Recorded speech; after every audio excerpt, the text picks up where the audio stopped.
In a quiet hermitage nestled within the dense forests of the ancient land, a revered teacher lived with his disciples. This teacher was known not only for his wisdom, but for the simplicity of his teachings, which revealed the deepest truths of existence. Many students came to him, seeking knowledge of the self, the universe, and the divine. One day, as the sun cast golden rays upon the earth, a group of eager disciples sat before him, waiting to hear his words. They had spent years studying sacred texts and meditating upon the nature of reality, yet something still eluded them. They wished to understand the essence of life, the force that bound all beings together. The teacher looked at them with gentle eyes and said, "Today, I will not speak of the scriptures. Instead, I will teach you the most sacred truth in the simplest way.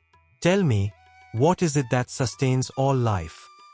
The disciples thought for a moment and then answered in different ways.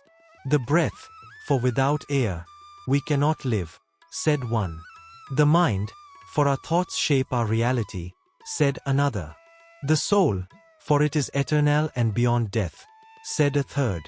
The teacher smiled at their responses but said nothing. Instead, he gestured toward the simple meal that had been placed before them, bowls of rice, fresh fruits, and a clay pot of milk. "Before we speak further, let us eat," he said. The disciples, though eager to learn, followed his instruction and ate in silence. When they had finished, the teacher looked at them once more and asked, "Now, tell me, what allowed you to think, to breathe, to even sit here and speak?"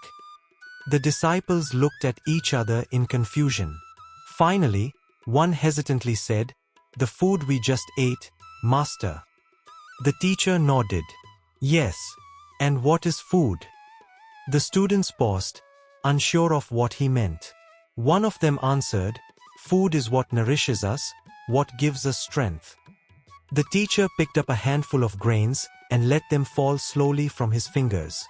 "These grains come from the earth. The earth is nourished by the rains. The rains come from the clouds, drawn by the sun's heat. The sun's energy comes from the vast cosmos, and all of it is held together by an unseen force.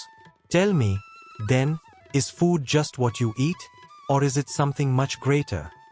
The disciples now listened with rapt attention. "Everything in existence is connected through food," the teacher continued. "Food is not just a necessity. It is the thread that binds all beings together. It is life itself.